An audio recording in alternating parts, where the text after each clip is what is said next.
terkait pelayanannya PLN. Kalau selama pandemi COVID ini, efeknya sebesar apa sih Pak terhadap operasional dan juga penjualan listrik PLN atau mungkin pelayanan juga? Ada perubahan Ya, signifikan dengan sebelum COVID Pak? oke ya. Tentu saja pelayanan dulu, tapi kalau pelayanan kita kan harus 24 jam, Mbak. Jadi PLN melayani 24 jam, baik itu untuk penyaluran tenaga listrikan sehingga memastikan semua daripada pengguna listrik ini dapat menikmati listriknya. Apalagi yang pada era COVID ini kan kebanyakan kita diminta untuk stay at home, tidak berkelompok, kemudian melakukan kegiatan aktivitas di rumah. Jadi lebih banyak kita adalah memfungsikan bagaimana untuk memastikan listrik ini tetap menyala di setiap pelanggan. Yang kemudian yang kedua yang kita lakukan juga adalah memastikan bahwa semua layanan kalau misalnya ada gangguan, ada keluhan-keluhan itu bisa ditangani secara cepat. Jadi petugas kita tetap kita laksanakan 24 jam walaupun dalam kondisi yang dalam tekanan tentu saja akibat COVID-19 ini.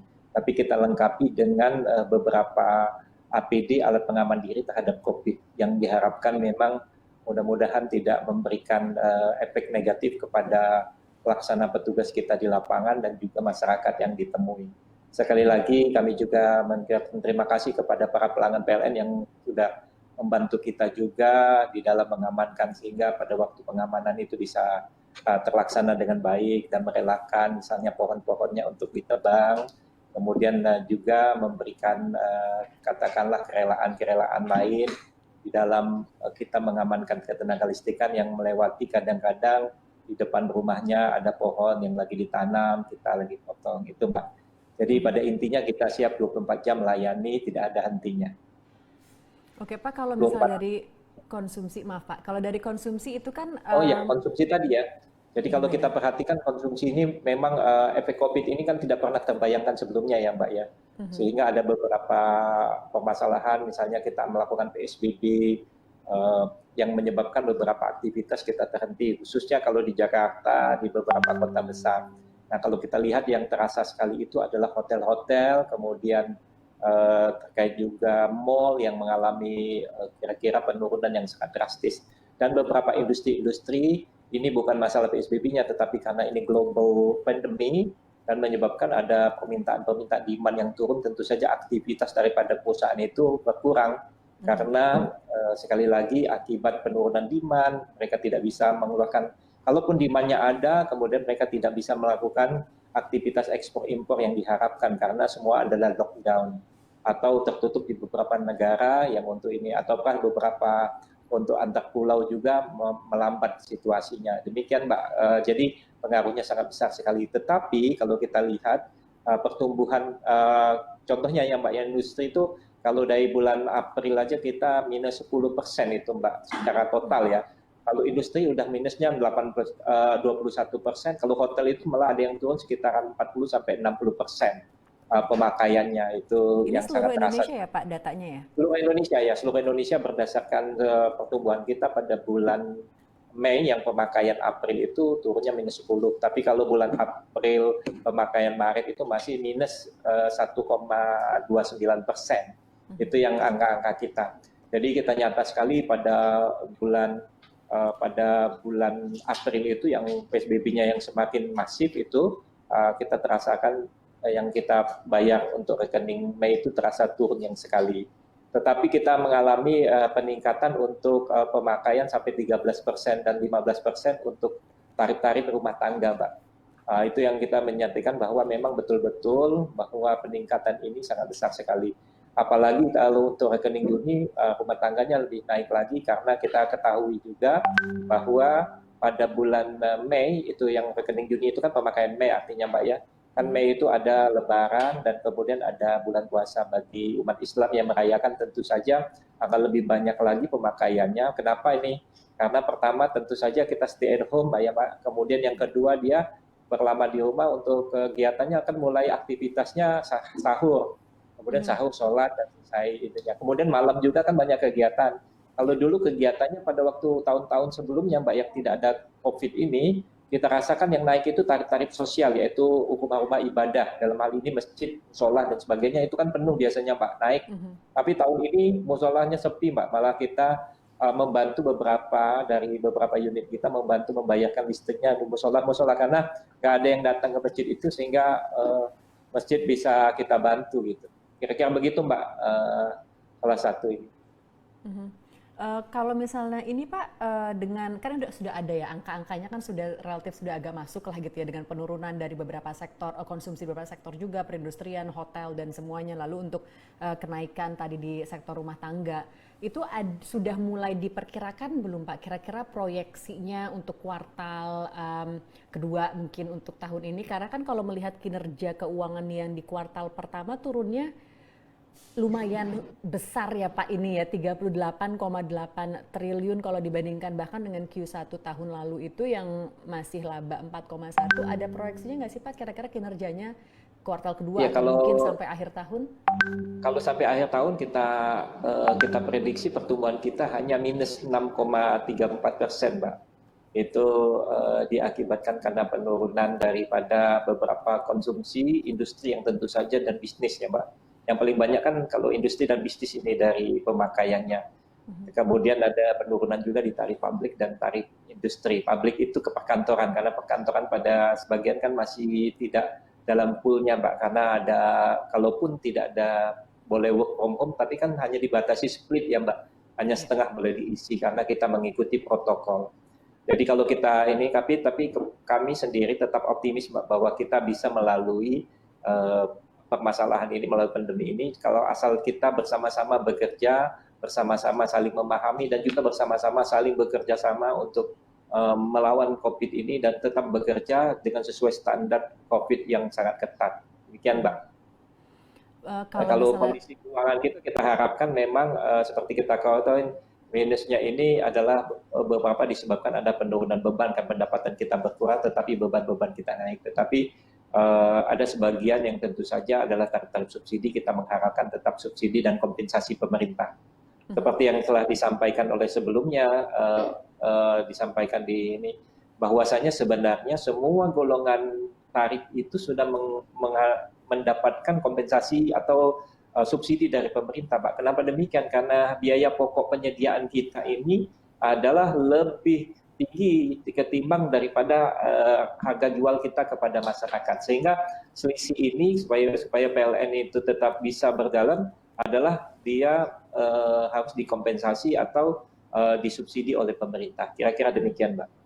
Oke, berarti kalau misalnya yang sekarang sudah mendapatkan tugas dari pemerintah untuk menggratiskan atau mendiskon beberapa tarif listrik untuk pelanggan yang tidak mampu juga tidak akan terganggu ya Pak, meskipun kinerja keuangan yang mengalami penurunan yang cukup dalam, kalau itu sudah ada alokasi anggarannya sendiri kan Pak, berarti kan realisasinya sampai saat ini sudah sejauh kita pada bulan April aja 1,2 triliun Mbak sudah dikeluarkan. Semua totalnya kan 6,6 ya Pak ya sampai akhir tahun karena diharapkan kalau nggak salah kita tinggal menunggu instruksi Presiden untuk memperpanjang daripada ini. Sekali lagi ini adalah bantuan pemerintah, jangan lupa Mbak ya, bukan PLN Mbak. Ya, ini adalah kompensasi pemerintahan Pak Jokowi kepada masyarakat. Tapi karena listriknya pakai PLN kan melalui PLN jadi pembayarannya. Sebenarnya itu adalah masyarakat yang menikmati. Tapi masyarakat itu dalam bentuk bukan BLT-nya tapi dalam bentuk PLN dikompensasikan pembayaran gratis rekening listriknya kan gitu, Mbak. Jadi kalau tidak dari ada PLN-nya sendiri ada Pak mungkin kebijakan khusus gitu untuk meringankan pelanggan yang tidak termasuk target untuk tadi mendapatkan bantuan dari pemerintah. Begini Mbak, kita ini kan perusahaan nasional ya Mbak yang sangat vital sekali menurut saya dan kita harus memastikan perusahaan ini bisa berlangsung dan melakukan operasionalnya sehingga dapat melayani masyarakat. Jadi kalau misalnya kita memberikan relief beberapa bagian, Mbak, katakanlah misalnya kita memberikan kompensasi yang berlebihan, kemampuan keuangan kita kan tidak mencukupi. Seperti saya bilang tadi, Mbak, biaya pokok penyediaan kita saja untuk kita membakar 1 kWh itu lebih tinggi daripada kalau kita harga rata-rata penjualan kita kepada masyarakat. Nah, selisih inilah yang ditampung oleh pemerintah dalam bentuk subsidi atau kompensasi. Jadi kalau sekarang kita memberikan lagi ada tambahan, tentu saja tekanan terhadap keuangan PLN tambah lagi dan itu harus kita mintakan kepada pemerintah untuk menggantikan. Jadi di dalam untuk menambah daripada misalnya ada relief ataukah ada stimulus-stimulus lain, tetap harus mengikuti stimulusnya dari pemerintah. Karena kita tidak bisa bergerak sendiri, karena harus dibantu oleh stimulus pemerintah. Kalau nggak ada itu bisa kolaps kita, Mbak. Kalau kolaps PLN kan bisa berbahaya kepada keamanan bangsa dan negara ini kan. Mhm. Pasti Pak, karena sebagai penyedia listrik nasional Iya, Mbak. ini tetap harus dijaga juga. Dan ini listrik sekarang kan kebutuhan mendasar sekarang, Mbak. Jadi kalau 9 bahan pokok mungkin ini jadi 10 bahan pokoknya, yang ke-10-nya itu adalah PLN. Tapi kadang-kadang sudah menjadi satu, Mbak, PLN ini ya kan. Karena katakanlah demi untuk ngecas HP pun kadang-kadang nggak makan pagi pun nggak apa-apa kan, Mbak. Demi Karena untuk kebutuhannya WhatsApp. sudah agak berubah ya Pak ya. Pak, kalau dengan penerapan new normal ini ada penyesuaian dilakukan oleh PLN nggak Pak? Atau mungkin memang hanya meneruskan operasional ataupun layanan telah dilakukan pada saat pandemi kemarin? Jadi ada dua hal, Mbak. Yang pertama kalau operasional di lapangan ya, Mbak, yang kita melayani langsung kepada pelanggan, itu tidak ada berbeda karena kita kan melayaninya 24 dalam satu hari dan 7 hari dalam satu minggu. Jadi tidak berhenti, kita tetap melaksanakan seperti yang biasa. Kemudian kalau untuk di perkantoran yang sifatnya administratif, yang itu mungkin akan berubah, kita mengikuti aturan daripada protokol pengamanan COVID. Kita melakukan split working, artinya ada yang sebagian work from home, ada sebagian yang work from office. Jadi kita mungkin antar tempat duduknya, sekarang yang dulu full capacity hanya setengahnya saja, kadang-kadang kita sekarang masih 35% kalau untuk administratif. Tapi kalau untuk yang berhubungan dengan operasional yang melayani masyarakat langsung tetap full, Mbak, 100% kekuatan kita untuk melayani masyarakat. Karena kita tidak menginginkan kenyamanan masyarakat di dalam era COVID ini dibebani lagi dengan kalau masalah kelistrikan, yang kita harapkan masalah kelistrikan tidak menjadi justru faktor pendorong kepada mereka lebih nyaman lagi untuk mengikuti protokol COVID yang ditetapkan pemerintah. Ini termasuk ada inovasi-inovasi atau terobosan lain nggak sih Pak mungkin yang telah disiapkan oleh PLN sambil tadi Bapak sudah mengatakan akan menjaga agar sambungan atau layanan terhadap masyarakat juga tetap terjaga? Memang kita harus sekarang berpatokan kepada IT base ya, Mbak ya. Sekarang kan harus IT base, kemudian inovasi kita ditujukan IT base. Sebenarnya PLN dulu sudah menggunakan IT dari bagaimana mengalurkan transfer data dan sebagainya, bekerja dari satu tempat sampai meeting jarak jauh, kita udah biasa Vicon juga, Mbak. Tetapi pada era ini kan lebih lagi, Mbak, tidak hanya per kantor saja, tapi di rumah, karena sebagian. Jadi inovasi kita terapkan bagaimana memanfaatkan teknologi ini untuk melakukan pekerjaannya seperti biasa dan tidak meninggalkan produktivitas daripada pelanggan sendiri. Nah, pegawai kita sendiri. Contohnya kita sudah mengembangkan bagaimana work from home itu bisa kita deteksi untuk kehadirannya apa saja yang telah dikirakan, itu yang lebih banyak lagi dengan IT. Tentu saja kita menciptakan PLN Daily dan sebagainya. Kemudian di dalam kita juga melakukan untuk transferring data atau pengolahan data kita perluas lagi sehingga dari home pun kita bisa melakukan kegiatan. Tentu saja untuk pengamanan security-nya kita lebih tingkatkan lagi gitu. Yang kalau di segi ini. Kemudian segi lain kita juga nanti ke depannya kita aja seperti misalnya yang kemarin kejadian tentang catat meter dan sebagainya, kita kan akan sudah menerapkan dengan teknologi WhatsApp itu sehingga masyarakat tidak terlalu mahal kan mengirim foto dan mengirim angkanya kepada suatu sistem kita yang diolah langsung, nanti itu diverifikasi, setelah verifikasi kita rasakan benar, maka debit rekening, kira-kira begitu. Jadi inovasi-inovasi kita tujukan memang untuk bagaimana melayani dengan cepat. Ke depan juga kita akan meluncurkan new mobile, di sini akan ada beberapa fitur-fitur yang betul-betul bisa bermanfaat dengan satu genggaman saja di pelanggan kita. Contohnya misalnya kalau pelanggan perlu untuk membayar rekening, mengetahui rekeningnya dan sebagainya, itu bisa dengan lihat di gadget aja. Menurut Jadi informasi yang saya dapat. aplikasi gitu ya Pak ya? Aplikasi ya, kayak aplikasi yang lain untuk aplikasi memudahkan pelayanan gitu. Kalau untuk Dan dari di dalam rencana itu, bisnis perusahaannya secara besar Pak, kalau kelanjutan program listrik 35.000 megawatt, apa kabar Pak? jadi kita untuk ke depan ini kan dulu adalah supply driven ya Mbak ya, karena kita dulu pada waktu tahun 2015 sebelumnya Pak Jokowi untuk program 35.000, selalu kalau orang datang ke Indonesia ini investor ditanyain bagaimana listriknya, waduh listriknya terus yang ditanyain Mbak.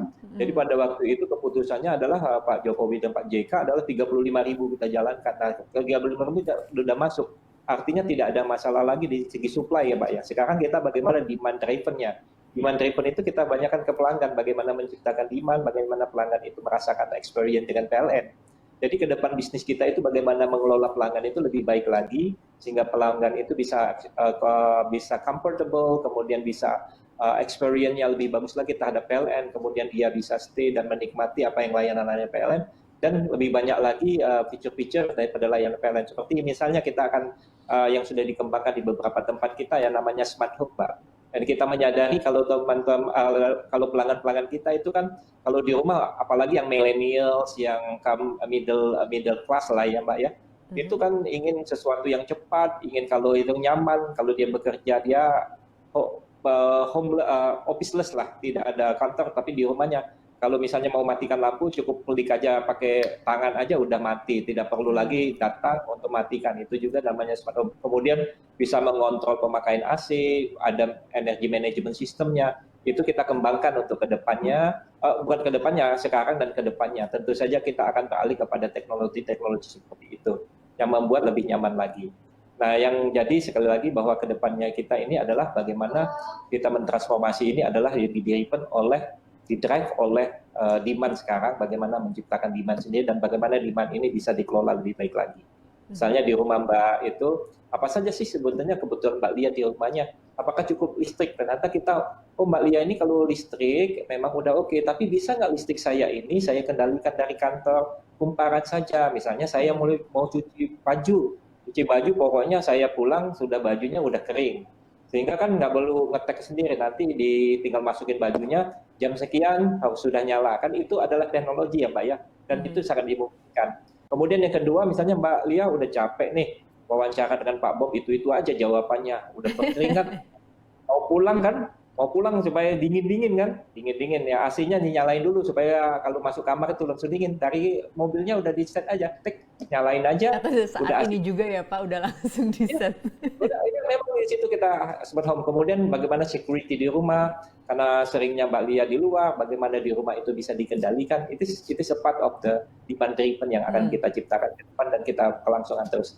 Dan sekali lagi teknologi mobile itu sangat penting sekali ke depan. Jadi kita ke depan itu teknologi mobile, sehingga Mbak Lia itu nggak perlu ketemu dengan siapapun juga akan mengetahui segala sesuatu terkait listriknya, termasuk di rumahnya. Dia bisa ngelihat rumah saya ini pakainya sekarang berapa sih? Nah, ya. Adakah misalnya ada yang bocor, ada apa gitu. Itu Tapi semua itu yang masih akan nanti ya Pak. Maksudnya kalau misalnya sekarang kan tadi maksudnya masih kalau ngecek meteran masih harus foto dulu kirim WhatsApp ke petugasnya. Cuman kalau misalnya tadi Bapak cerita ini kira-kira kapan Pak masyarakat bisa atau saya bisa mulai merasakan manfaatnya? Kalau smart home sudah bisa segera Mbak, kalau tinggal didaftarkan saja karena kita bekerja sama dengan Icon untuk melaksanakan itu. Kalau untuk PLN Mobile sendiri yang mengetahui tentang bagaimana tagihan saya dan bagaimana mengelola kelistrikan saya, itu akan kita luncurkan dalam 1 bulan 2 bulan ini untuk new PLN Mobile-nya.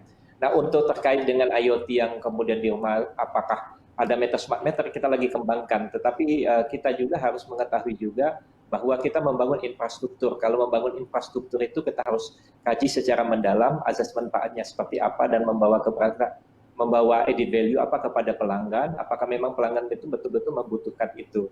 Jangan sampai Mbak kita terlalu berlebih, misalnya katakanlah pelanggan misalnya dipaksa nanti katakanlah menggunakan ini bahwa dia tidak perlu, sehingga dia mengeluarkan biaya yang sia-sia saja. Ibarat kata beginilah Pak, kalau saya ini kan orang di old style ya, kata orang kaum kolonial lah ya, anak muda sekarang bukan milenial ya, kolonial.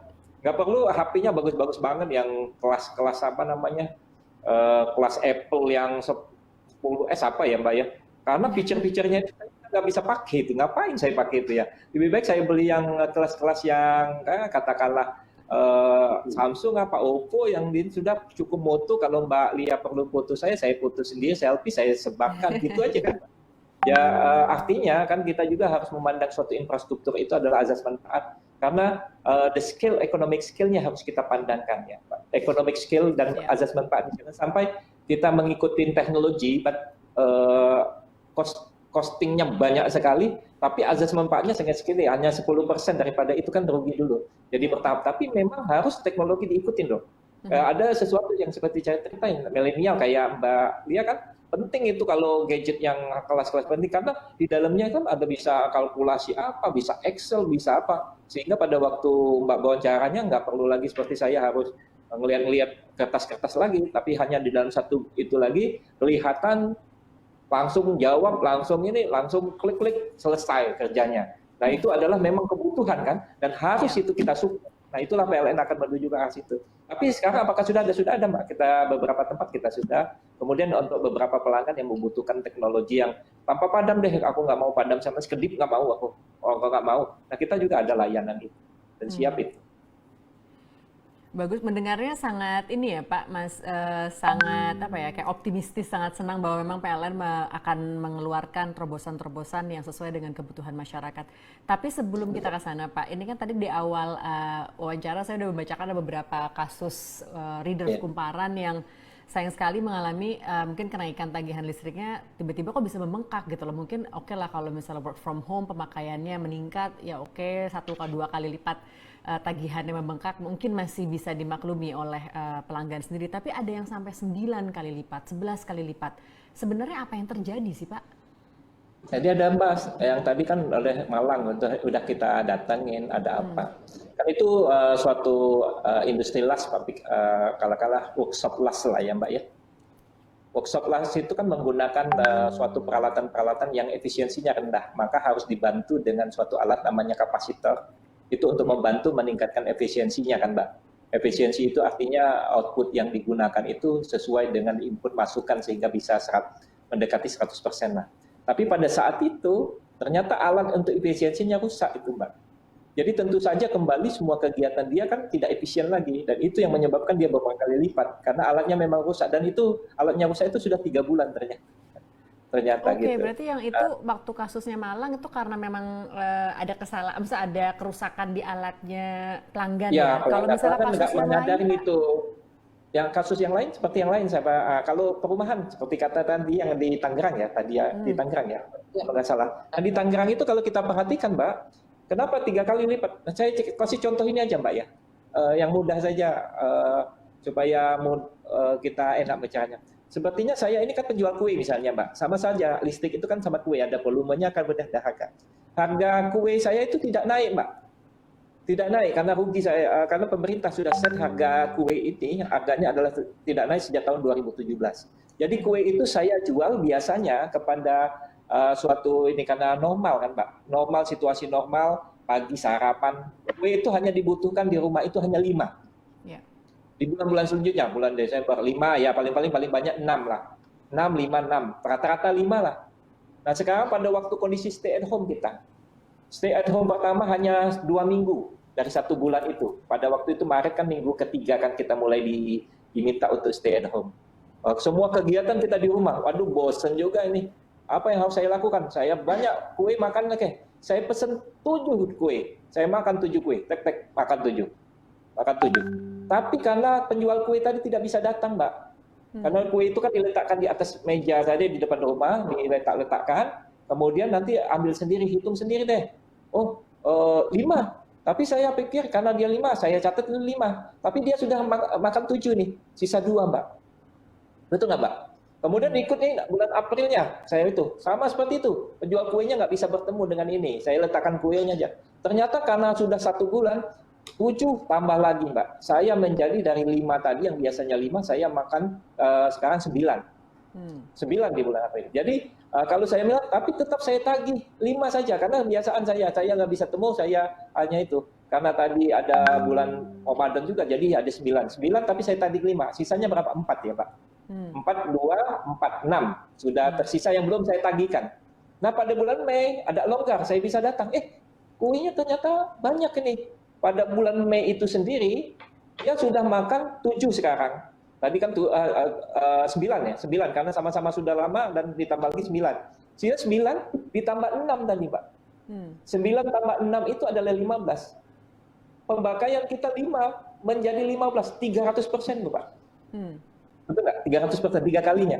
Ya. Begitu juga yang tadi 900. Nah pertanyaannya, bagaimana tukang kue tadi? Kenapa tidak jangan disalahkan tukang kue karena kan dia tidak bisa datang Mbak untuk menyelamatkan orang, pelanggan juga. Kalau kita bicara pencatatan meter kita tidak kerahkan pada waktu itu, kenapa Mbak? Satu pencatatan meter kita itu mencatat lebih kurang 250 sampai 300 rumah. Kalau dia masuk ke rumah lingkungan, Pak, kita nggak tahu dia ada anak kecil ngobrol, dia say hi. Betul nggak, Pak? Kemudian dia pegang alat, siapa tahu dia membawa virus yang katanya dulu kan virus itu bisa stay katanya di dalam suatu tempat logam sampai 24 jam. Katanya kan itu dari berita-berita yang kita nggak tahu pada waktu itu kan awam pertama kali terjadi. Jadi kita nggak mencatat meternya, nggak berhasil pada waktu, bukan nggak berhasil, tidak boleh mencatat pada bulan Maret untuk rekening April. Nah kemudian untuk rekening April kita hanya sebagian saja karena masih ada yang di lockdown, tidak bisa masuk ke dalam. Karena di RW-nya sendiri nggak boleh, orang lalu lintasnya udah nggak boleh. Maka itu juga menyebabkan kita pakai. Nah pada bulan Mei itu kita sudah hampir 100% bisa mencatat. Gitu. Jadi ya itu normal. Nah yang paling penting adalah ini sangat mudah sekali bagi pelanggan. Apakah benar saya memakai sebesar itu? Kan meterannya itu ada di pelanggan, Pak. PLN itu datangnya 1 bulan sekali untuk mencatat. Tapi pelanggan bisa melihat setiap saat. Bisa melihat dicatat aja pemakaian pertama, kemudian pemakaian kedua, besoknya jam berapa, misalnya jam 7 pagi hari ini, besok jam 7 pagi, itu 24 jam. Kalikan aja selama 30 hari. Itulah pemakaian kita dalam 1 bulan. Nggak kemana-mana meternya. Ada di tempat pelanggan itu. Bukan di kantor PLN ininya meternya, Mbak. Apa di kantor pelanggan. Jadi kita bisa melihat sendiri cara pemakaian pola. Nah, ada juga beberapa pertanyaan daripada pelanggan. Pak, seperti tadi, alat saya tetap saja kok. Kenapa? Ini tetap tinggi. Nah, energi volume itu adalah satuannya, Mbak, KW dan H. KW itu nilai daripada kapasitas alat itu dikalikan panjangnya pemakaian. Dulu saya kerja di kantor. Misalnya contoh saya saja pribadi, Mbak. Anak saya kan sekolah ya. Kalau sekolah itu kan dia AC-nya kan saya matikan pagi-pagi itu, dia mandi sudah saya matiin. Saya sendiri dan saya suruh dia matiin. Nanti waktu pulangnya barusan jam 4 dia nyalain AC. Untuk sampai dia tidur dan sebagainya. Sampai pagi lagi, begitu juga jam 5, dia sudah sholat, sudah kita matiin. Tapi pada waktu sekarang Pak, 24 jam Pak. 24 jam pasti. Karena dia dari di rumah terus, belajar dari rumah. Panas Bapak. Mas Kenan mau belajar nih. Panas. Jadi jangan dimatikan AC-nya. Ya, terpaksa kita harus ikutin.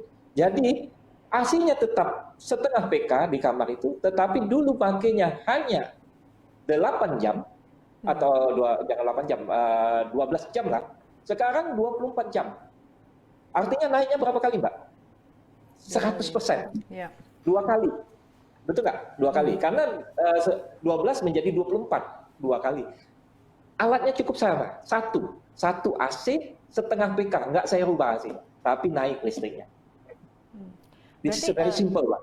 Kalau misalnya analogi tadi yang tukang kue itu Pak, berarti kan kalau yang saya baca itu sama seperti pemakaian yang kemarin kepada saat petugas tidak bisa datang mencatat karena memang dirata-ratakan dari pemakaian bulan-bulan sebelumnya, lalu ini memang yang ternyata pemakaian berlebih yang mungkin tidak disadari oleh pelanggan yang akhirnya baru bisa ditagihkan pada bulan setelah petugasnya benar-benar melihat kan Pak, begitu ya Pak? Analoginya seperti penjelasannya seperti itu kan Pak. Tapi ini menimbulkan pertanyaan lain Pak, ini pertanyaan ada beberapa readers kumparan juga, memangnya meterannya ada di rumah, kita bisa foto, kita bisa kasih petugas dan bisa melaporkan, seperti tadi Bapak bilang juga. Tapi bisa nggak sih Pak, misalnya entah data dari meterannya itu tuh sudah ketarik sampai ke mungkin headquarternya PLN, jadi sudah bisa ya kita tinggal nanya aja tagihan atas nomor pelanggan segini pemakaiannya berapa sih Pak gitu, terus PLN juga udah tahu, jadi kayak double cross check gitu sih Pak. Udah ada belum sih sistem seperti itu? Ada, kita namanya automated meter reading atau remote reading. Tetapi ini kebanyakan untuk pelanggan-pelanggan yang potensial bagi kita yang besar dulu. Karena kita mahal kan biayanya, Pak. Mahal biayanya, dan kita juga kalau mahal biayanya nanti kan pastunya pasti ke pelanggan atau ke subsidi kan. Sedangkan subsidi itu digunakan harusnya dimanfaatkan yang lain-lain juga kan. Itu juga yang pertama. Tapi kita akan ke depannya, kita kalau dengan ada teknologi ini semakin depan ini semakin mature, kita harapkan harganya semakin murah sehingga bisa kita bentuk seperti itu. Kita sudah ada namanya automatic meter reading.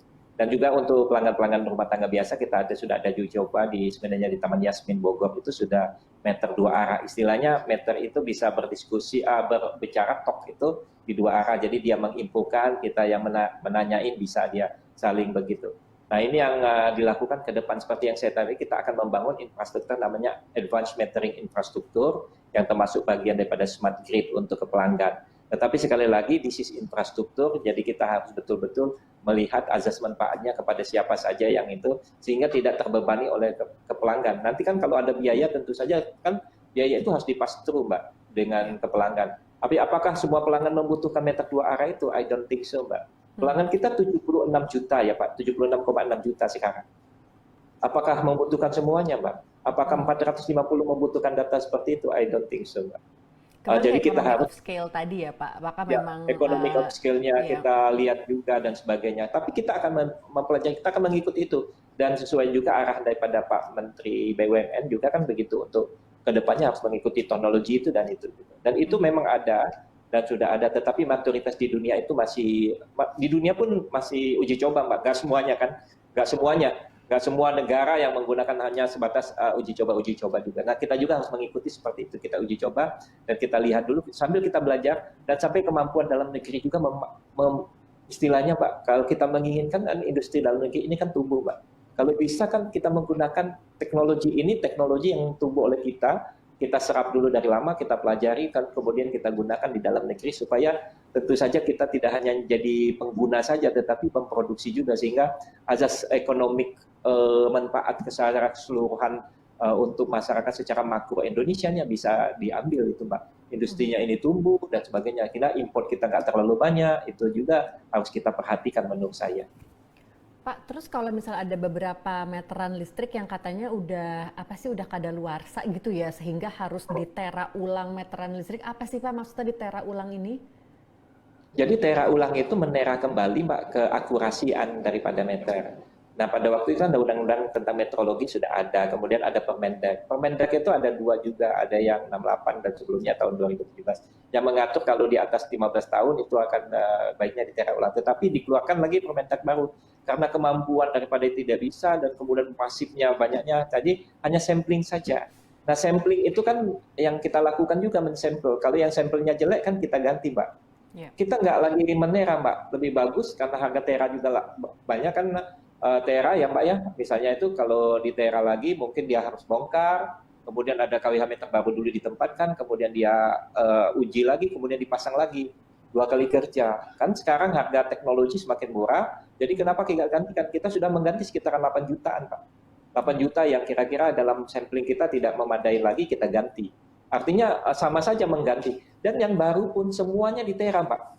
Karena berdasarkan undang-undang, semua meter itu di teranya adalah tera sejak keluarnya undang-undang itu ditera oleh metrologi, oleh Departemen Perdagangan, Pak.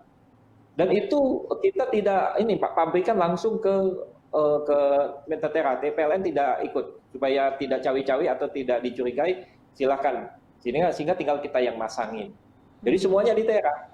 Nah, jadi dalam pengertian itu apakah ini kalau statistik yang disampaikan pada waktu itu saya mendengar sendiri, karena pada waktu itu diskusi dengan Badan Pengelola Badan Perlindungan Konsumen Indonesia kan hanya 17 dengan 15%. 17-15% kalau digabung, kalau statistik artinya berapa Pak? 17-15 itu 32 ya Mbak ya? 32 artinya yang bagusnya berapa Mbak? Lumayan, 68 ya Mbak? 60-an 68, ya. 68 apa perlu di tera juga? Enggak menurut saya Pak. Yang disampling dan itu bersesuai dengan aturan yang dikeluarkan oleh Permendag. Jadi PLN juga melakukan seperti itu, jadi kita sampling datang ke rumah. Karena kita juga rugi kalau nggak mengganti itu, Mbak. Jadi bukan hanya ini, kebutuhan kita juga mengganti kalau yang artinya setelah kita sampling keukurannya jelek.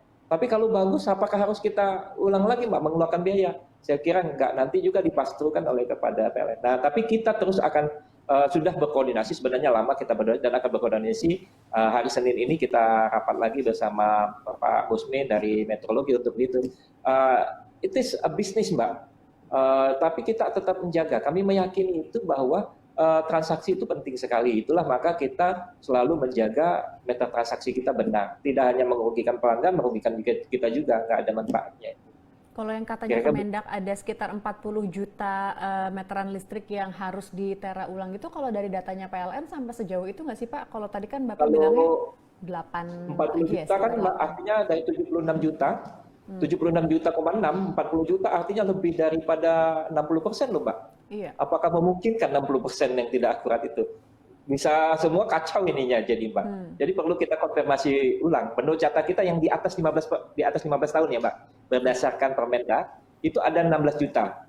Tetapi di bawah Permendak yang berikutnya itu adalah di sampling. Kalau kita sampling nggak sampai sebenarnya itu, karena ada yang jelek samplingnya berjalan terus. Yang jelek kita ganti, yang bagus nggak kita ganti. Jadi perlu kita konfirmasi ulang dalam hal ini, apakah betul 40 juta? Saya kayaknya, menurut saya Mbak ya, untuk saat ini harus saya konfirmasi itu. Saya nggak meyakini seperti itu ya, saya pribadi nih Mbak ya, saya membawa nama pribadi sekarang, besar sekali, 76 juta, 40 juta tidak akurat atau katakanlah sudah usang. Wah, itu pernyataan yang itu harus kita konfirmasi dan harus kita klarifikasi kan Pak. Mhm.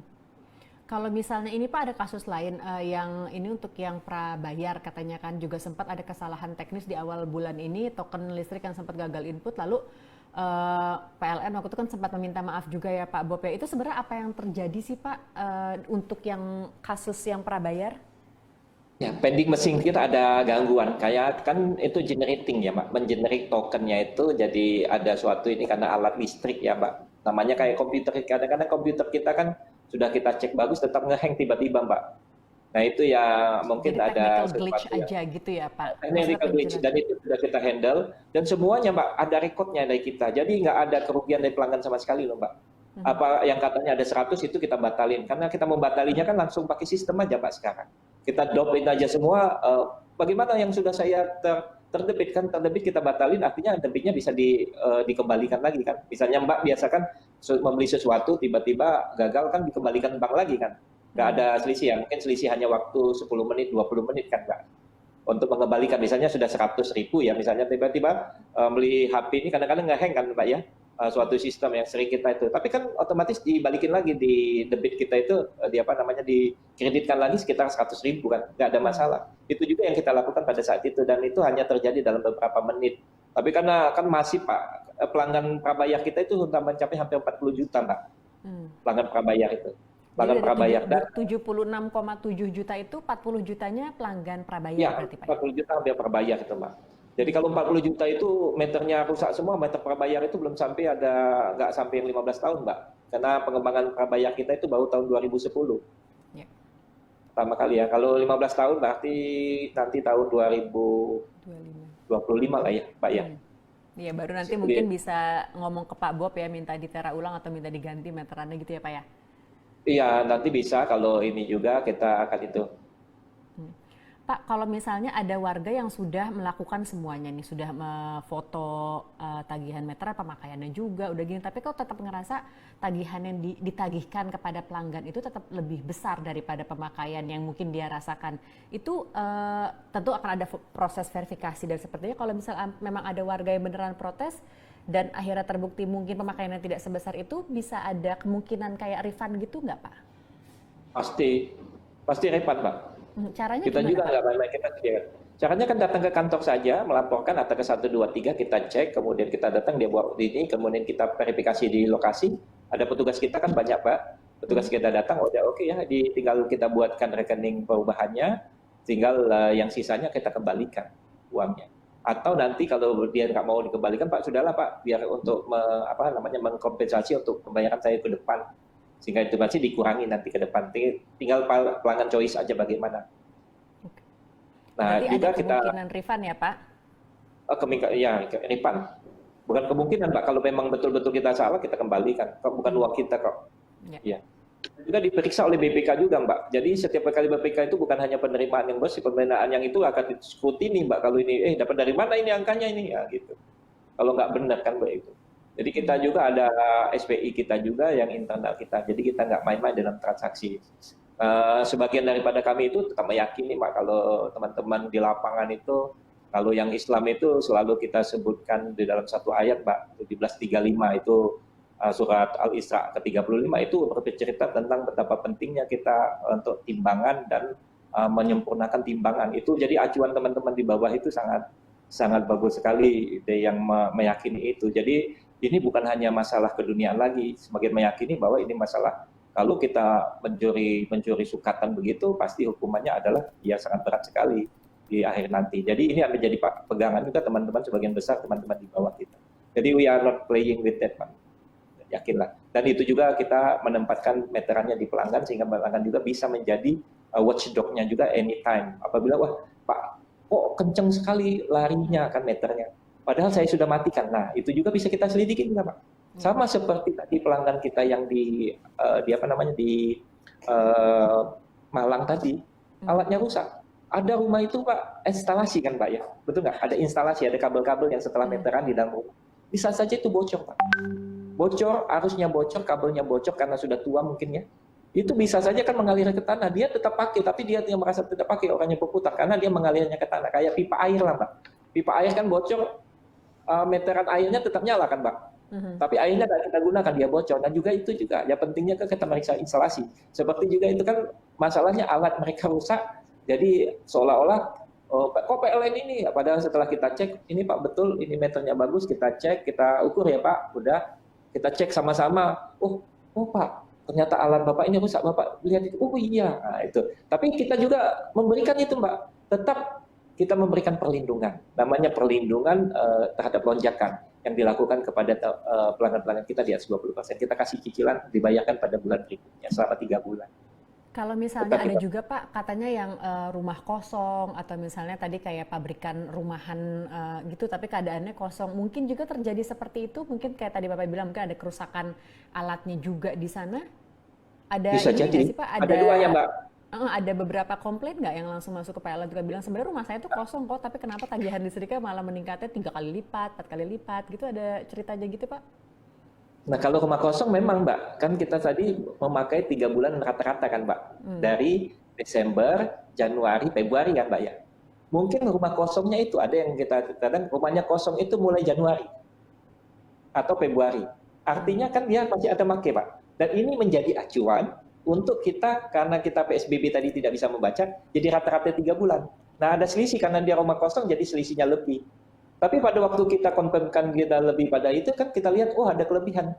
Nah bisa mereka mengklaim bahwa ini kelebihan dan kita kembalikan. Tidak apa-apa kita lakukan. Jadi kira-kira begitu ada juga.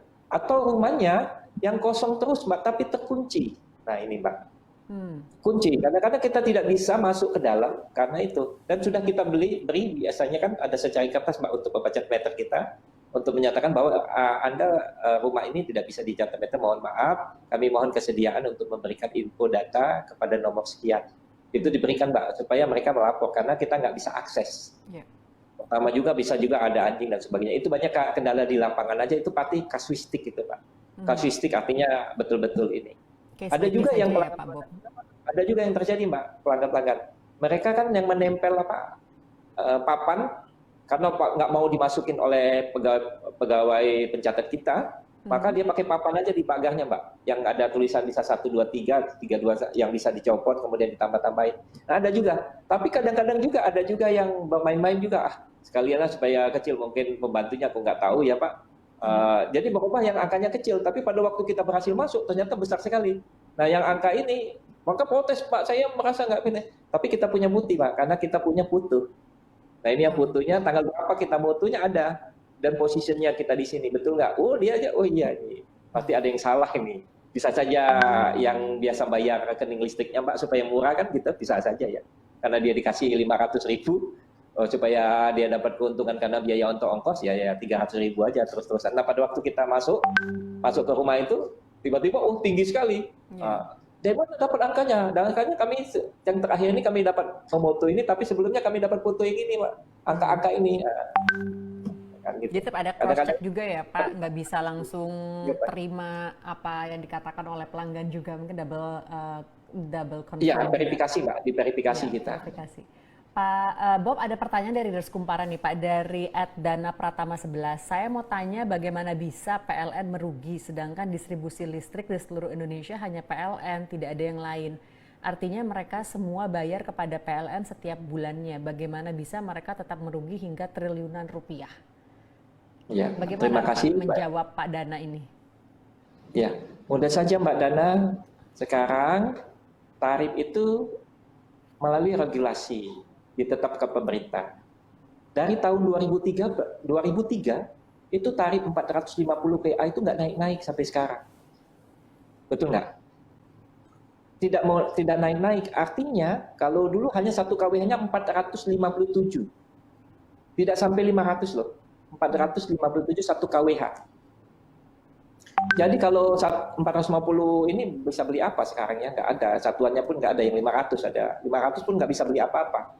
Itu saking murahnya listrik di Indonesia. Itu pemerintah yang mensetelkan, tetapi pemerintah membantu dengan sekali lagi ada namanya kompensasi atau subsidi. Di subsidi yang selisihnya tadi yang 1.500 biaya pokok kita dengan 400-nya, kalau keselisihan ini adalah disubsidikan oleh pemerintah. Nah, kalau kita berbicara itu adalah bukan rugi operasional, kadang-kadang ada rugi kurs juga. Karena kan kita banyak berhubungan dengan kurs, karena kurs naik pada waktu itu 1.600, maka 16.000, maaf. Yeah. Maka selisih kurs itu menjadi beban daripada luar operasi. Tapi secara operasi kalau adanya subsidi, kita tidak pernah merugi sebenarnya. Karena semua itu ditanggung oleh pemerintah. Akibat apa? Karena konsekuensi daripada penetapan regulasi tarif oleh pemerintah tidak mau naik berdasarkan dengan otomatis tarif adjustment kah, ataukah menyesuaikan dengan harga-harga bahan baku untuk memproduksi 1 kWh meter, 1 kWh yang energi yang kita bangkitkan gitu. Oke, berarti jadi rugi.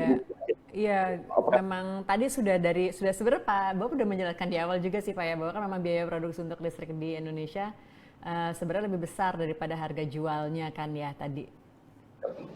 Nah sekarang kan itu monopoli dari Sabang sampai Merauke. Iya, sama saja saya penjual kue yang mau men-set up untuk menyediakan, katakanlah ini Pak, ada satu perusahaan ditunjuk pemerintah untuk menyediakan masker. Betul nggak? Masker yang COVID ini Pak. Oke, pokoknya pemerintah sini kan kamu gratis saja.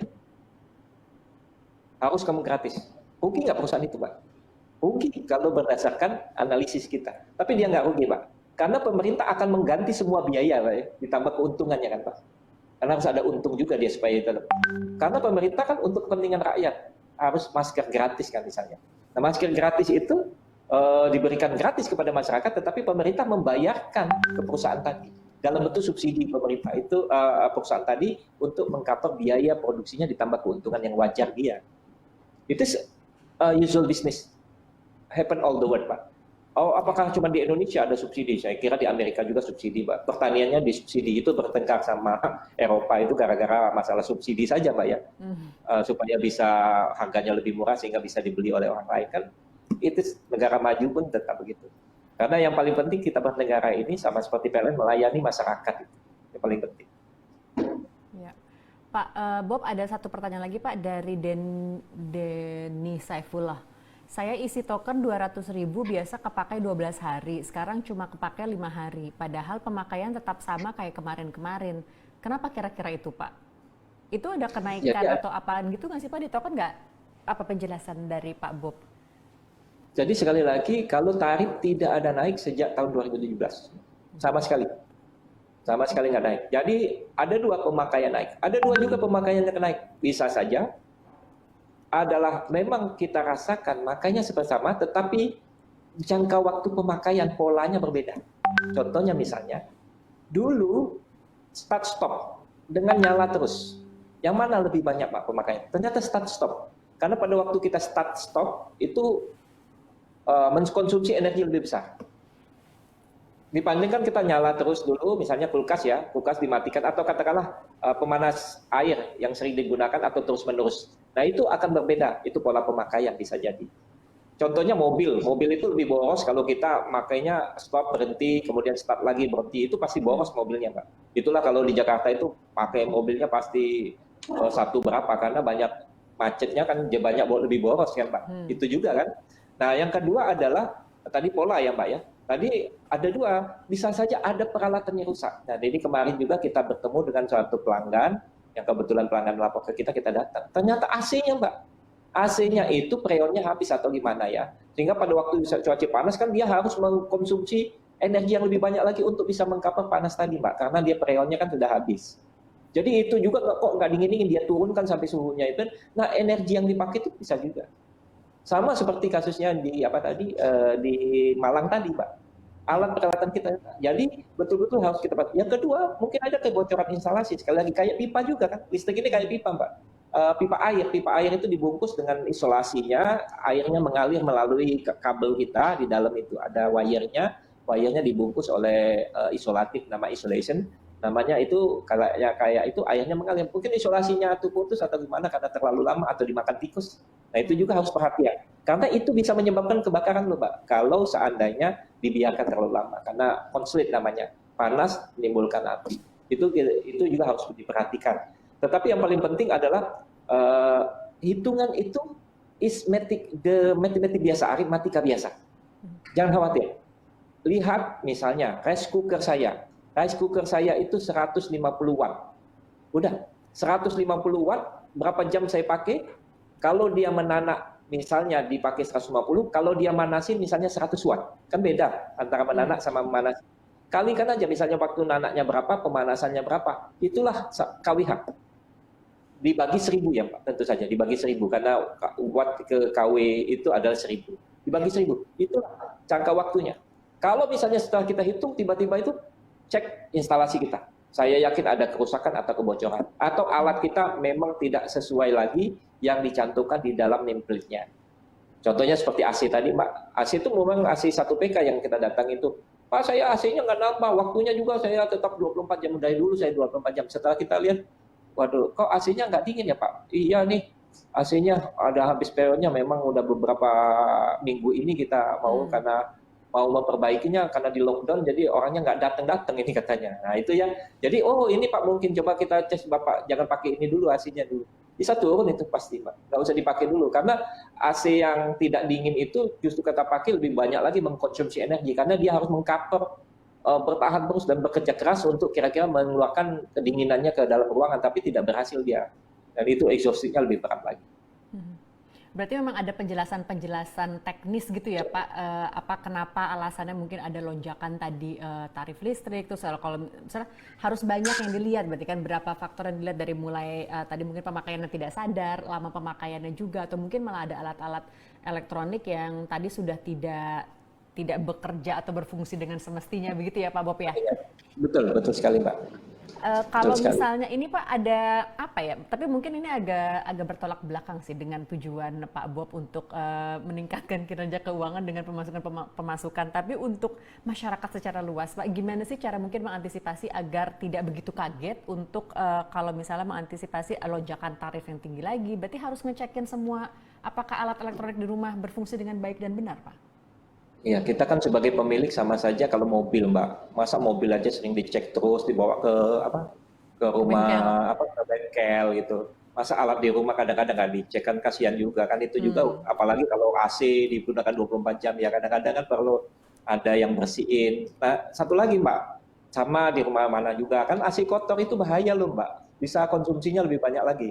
Misalnya debu untuk pendinginan yang pengisapnya itu di debu. Jadi kan dia kalau debu sudah menutupi kan kencang lagi, dia menarik udara itu lebih banyak lagi energi yang harus digunakan.